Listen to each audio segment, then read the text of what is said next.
మీ business ఏదైనా మీ ఊర్లో promotion చేయాలంటే అది సుమన్ టీవీతోనే సాధ్యం. ఇప్పుడే సంప్రదించండి. నేను మీ శ్రీబ. ఈ మధ్య కాలంలో మనం చూస్తూ ఉంటాము. డబ్బుకే ప్రాధాన్యత ఇచ్చి కుటుంబ వ్యవస్థ అనేది కొంచెం చిన్నాభిన్నమైందని చెప్పొచ్చు. అంతేకాకుండా దానాలలో అన్నిటికన్నా మిన్న అన్నదానం అని అంటారు. మరొక ముఖ్య విషయం చెప్పుకుంటే అన్నదానాల కంటే కూడా భిన్నమైనది అవయవ దానం అని చెప్పొచ్చు. అంటే మనం బ్రతికుండగా ఏదన్నా మనకి చిన్నది తెగితేనే అమ్మో గాయం అని మనం బెంబెలెత్తిపోతూ ఉంటాం. అలాంటిది తోడబుట్టిన అంటే రక్తం పంచి పుట్టిన తోడు కోసం నేను రక్తాన్నే కాదు నా ఒంట్లో ఒక పార్ట్ని కూడా నేను ఇవ్వగలనని ధైర్యంగా చెప్పారు కన్యాకుమారి గారు అని అయితే మనం చెప్పొచ్చు. 60 ఏళ్ల వయసులో తన అక్కకి కిడ్నీ ప్రాబ్లం ఉందంటే డబ్బు పరంగా లేదంటే ఏదైనా సరే కష్టం వస్తే అందరూ ఉన్నారు, నేను ఏమి ఇవ్వలేకపోతున్నాను నా తోడబుట్టిన దానికి, తన రక్తాన్ని నేను పంచుకున్నాను అంటే రక్తాన్ని పంచుకున్నప్పుడు నా ఒంట్లో ఉన్న ఒక అవయవాన్ని ఇస్తే ఏమవుతుంది అనే థాట్తో అనర్గళంగా అయితే ఒక కిడ్నీని అయితే తన సిస్టర్కి దానం చేశారని చెప్పొచ్చు. మనం ఇప్పుడైతే కన్యాకుమారి గారితో ఉన్నాము, ఆవిడ మాటల్లో తెలుసుకుందాము. ఆవిడ ఇప్పుడు అవయవ దానము కోసం అంటే ఒక ముఖ్య భూమికి పోషిస్తున్నారు అన్నమాట. కొంతమంది విద్యార్థులకి అవేర్నెస్ కూడా తీసుకొస్తున్నారు. ఆవిడ మాటల్లో తెలుసుకుందాము. అంటే ఈ అవయవ దానానికి ఆవిడ ఏ విధమైన కృషి చేస్తున్నారు ఏంటన్నది ఆవిడని అడిగి తెలుసుకుందాం రండి. నా పేరు కన్యాకుమారి, తెలిసిన విషయమే మీకు. మేము గత 12 ఏళ్ళుగా నేను గూడూరు సీతామహాలక్ష్మి గారు ఎస్టాబ్లిష్ చేసిన all India body and organ donation organisation affiliated to Savitribai Phule educational charitable ట్రస్ట్లో ఆవిడతో పాటు ప్రయాణం చేస్తున్న సందర్భంలో అసలు అంటే సొసైటీలో ఇలాంటి అవసరాలు ఉంటాయా అనేది నేను ఈ మేడం గారి ద్వారానే తెలుసుకోగలిగాను. ఆ ప్రాసెస్లో మా ట్రస్ట్ మెంబర్ ఫ్యామిలీ కిడ్నీ దానం చేయటం, వాళ్ళని చూడటానికి వెళ్ళినప్పుడు ఇది కూడా పాసిబుల్లా అంటే చిన్నప్పుడు ఎప్పుడో చదువుకున్నాం కానీ నాకు అది అంత గుర్తులేదు. సరే అలాంటి మూమెంట్లో ఒక నిమిషం అనిపించింది. తర్వాత అక్కడ బాడీ అనేది కూడా నేను డొనేట్ చేయటం కూడా ఒక గొప్ప విద్యావేత్త వారి బాడీ డొనేషన్ అయిపోయిన తర్వాత మాస్టర్ గారి తోటి తుమ్మల వేణుగోపాలరావు గారిని వారితో ప్రయాణించిన లెక్చర్స్ వాళ్ళ స్పీచెస్లో మా మాస్టర్ చనిపోయి కూడా 10 మంది విద్యార్థులకు విజ్ఞాన గ్రంథం అయ్యారు అన్నారు. సో అది నాకు చాలా ఇన్స్పైరింగ్గా అనిపించింది ఆ కొటేషన్. సో వారి ద్వారా నేను ఈ గూడూరు సీతామహాలక్ష్మి గారిని కాంటాక్ట్లోకి తీసుకుని తనతో ప్రయాణిస్తున్నాను అనమాట. నాకు ఇది చాలా ఇన్స్పైరింగ్గా అనిపిస్తుంది. అంటే మన హిందూ ధర్మ ప్రకారం మనం కాలిపోవాలి, బూడిదవ్వాలి, పూజలు అవన్నీ సహజం, దాన్ని మనం ఖండించడానికి లేదు, ఎవరి నమ్మకాలు వారి. బట్ మనం చనిపోయి కూడా ఒక విద్యార్థి చదువుకునేందుకు అవకాశం కల్పిస్తున్నాము అనే ఉద్దేశంతో నేను నా ఫ్యామిలీ మెంబర్స్ని ఒప్పించి, నేను హిందువుని, నా ఫ్యామిలీ కమిట్మెంట్స్ నాకు ఉంటాయి, బట్ ఇది నా శరీరం నాకు తగినట్టుగా. మీ సిస్టర్కి కిడ్నీ దానం చేశారు కదా, అంటే ఏ సిచ్యువేషన్లో మీరు దానం చేయవలసి వచ్చింది? అదేనమ్మా, ఈ ప్రాసెస్లో అలా నేను బాడీ డొనేట్ చేశాను. తర్వాత ఈ ఆర్గన్ డొనేషన్ అనేది బతికుండి కూడా మనం ఒక మనిషికి సహాయం చేయొచ్చు అని తెలిసిన తర్వాత మేము 3 అక్క చెల్లెలు, ఒక అన్నయ్య. ఆ అక్క ఒక అక్కకి అనుకోని పరిస్థితుల్లో ఇలా తను సెంట్రల్ గవర్నమెంట్ స్కూల్ టీచరు, తను అనుకోని పరిస్థితుల్లో డయాలసిస్కి అటెండ్ అవ్వాల్సి వచ్చింది.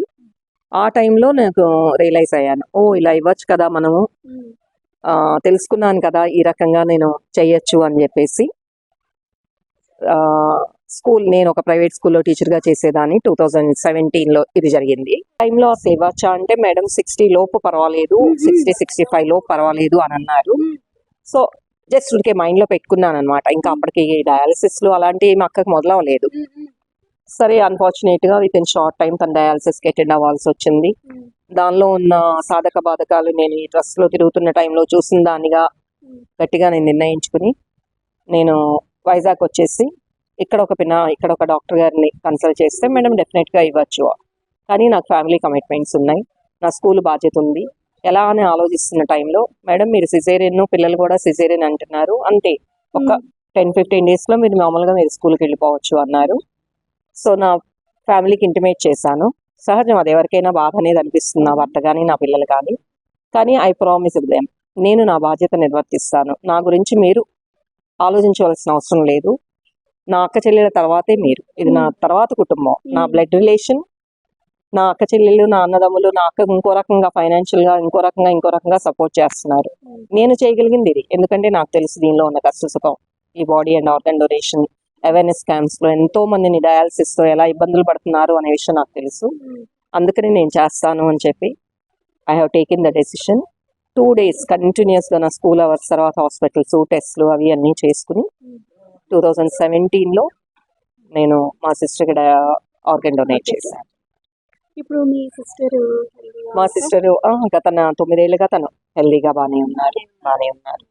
తను తీసుకోవాల్సిన ప్రికాషన్స్ చాలా ఉంటాయి, కానీ నాకంటూ ఏమీ లేదు. సింగిల్ కిడ్నీతో మనకి ఎటువంటి ఇబ్బందులు ఉండవు. మనం కిడ్నీ డొనేట్ చేసినా కూడా మనకి ఎటువంటి ఇబ్బందులు ఉండవు.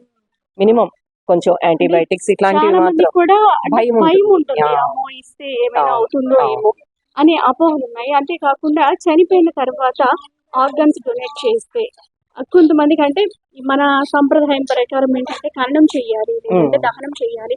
ఇలా చేస్తేనే మళ్ళీ పునర్జన్మ ప్రాప్తిస్తుంది, లేదంటే మన ఇంట్లో పుడతారు. ఇలా కాలేజెస్ కానీ ఇలా ఇస్తే ఏమైనా అవుతుందేమో అని ఈ అపోహలు ఉన్నాయి. వాళ్ళకి మీరు ఏం చెప్పదలుచుకున్నారు? ఒక్కటేనమ్మా, మనం మన హిందూ ధర్మ ప్రకారం మనకున్న వేటిని మనం ఖండించలేము. మన వల్ల కన్విన్స్ చేయవలసిన మన పేరెంట్స్, మన పిల్లలు, మన కుటుంబ సభ్యుల్ని.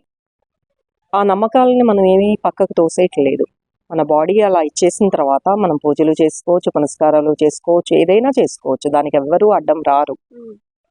మరి మనకి పునర్జన్మ ఉంటుందో లేదో మనకు తెలియదు. సో ఇదొక కోరిక, నీ తల్లి అడిగిన కోరిక. ఈ కోరిక తీర్చవలసిన బాధ్యత నీకుంది, నా భర్తకైనా నా పిల్లలకైనా. హిందూ ధర్మ ప్రకారం మనం పురాణాల్లో చూస్తే ఆ రోజుల్లో కూడా జరిగినాయి, కానీ ఎవరూ ప్రూవ్ చేయలేము. జన్మ అనేది ఉందా లేదా అనేది ఎవరూ ప్రూవ్ చేయలేము. ఎవరి నమ్మకాలు వాళ్ళే. ఒక వర్గం కాదు అంటారు, ఇంకో వర్గం అవును అంటారు. ఇదంతా కూడా మనం క్రియేట్ చేసుకున్న ప్రపంచం. మనం ఎవరికి ఆన్సరబుల్ కాదు, మనకి మనం. కానీ సొసైటీలో ఒక ఫ్యామిలీ సెటప్ అని ఒక సమాజంలో మనం నడుస్తున్నాం కాబట్టి సమాజంతో కలిసి చేయవలసిన పనులు మనకు ఉంటాయి. దాన్ని గౌరవిస్తూ మనంగా సొసైటీకి మనం ఏం చేయగలము అనేది ఆలోచించుకోవాలి. ముఖ్యంగా నేను ఆలోచించేది కానీ చెప్పదలిచింది కానీ పక్కన వాళ్ళ గురించి జస్ట్ కన్సర్న్. ఫస్ట్ మన ఫ్యామిలీ మెంబర్స్కి కష్టం వచ్చినప్పుడు మనము నుంచోవాలి. మన తోటి సహాయం. ఇప్పుడు మన సెంట్రల్ గవర్నమెంట్, స్టేట్ గవర్నమెంట్ ఇచ్చిన వెబ్సైట్ ద్వారా మనందరూ అంటే యంగ్స్టర్స్ 18 ఏళ్ళు నిండిన ప్రతి ఒక్కళ్ళు కూడా ఆర్గన్ డోనర్స్ అవ్వచ్చు. మనకి ఆర్గన్ అవసరం రావచ్చు, మనం ఎవరికన్నా ఇవ్వవలసిన పరిస్థితి రావచ్చు. దాని వలన మనం ఇంకో మనిషిని బతికించిన వాళ్ళం అవుతాం. మనం తీసుకోవటం వల్ల మనం బతికే అవకాశం కూడా కలిగి ఉంటాం. కాబట్టి ఎటువంటి అపోహలు పెట్టుకోకుండా మీరందరూ కూడా రిజిస్టర్ అయ్యి వెబ్సైట్ ద్వారా, ఏపీ రిజిస్ట్రేషన్ వెబ్సైట్ ఉంది, సెంట్రల్ రిజిస్ట్రేషన్ వెబ్సైట్ ఉంది. వెంటనే మీకు ఆధార్ కార్డ్ టైప్లో ఆర్గన్ డొనేషన్ కార్డ్ వస్తుంది. అది మీరు క్యారీ చేస్తే మీకు బ్రెయిన్ డెడ్ అయినప్పుడు మీరు వింటానే ఉంటారు ఈ గ్రెయిన్ ఛానల్స్. వీటి ద్వారా రకరకాలుగా మన ఆర్గన్స్ ఎంత రకంగా ఉపయోగపడుతున్నాయో ఏమో, రేపు మనకే అవసరం రావచ్చేమో. సో అది కూడా మీరు మనసులో ఉంచుకొని the younger generation to solve such type of problems, those who are in need, మీరందరూ ముందుకొచ్చి మీరందరూ కూడా ఆర్గన్ డోనర్స్గా ఎన్రోల్ అవుతారు అనేసి ఆశిస్తున్నాను. అపోహలకి ఎటువంటి ఆస్కారం లేదు. బతికుండగా మనం లివరు, కిడ్నీనే ఇవ్వగలమంతే. బ్రెయిన్ డెడ్ అయినప్పుడు మన ఆర్గన్స్ ద్వారా 8 మందికి మనం జీవితాన్ని ఇవ్వగలుగుతాం. దాని ద్వారా మనకి తెలిసేది తెలియంది మనకేం తెలియదు. ఆత్మ ఉందో లేదో అవన్నీ కూడా నేను వాటిని ఖండించడం లేదు, ఆ అపోహలు కూడా అంటలేదు. ఎవరి నమ్మకాలు వాళ్ళవి. సో వాటినన్నీ పక్కన పెట్టి హ్యూమన్ కన్సర్న్తో మనందరూ ముందుకొచ్చి ఈ ఆర్గన్ డొనేషన్ అవేర్నెస్ అనేది పెంచుకుంటూ 10 మందికి తెలుపుకుంటూ సమాజానికి మీరు చేయగలిగిన సేవ చేస్తే బాగుంటుంది అనేది నా అభిప్రాయం.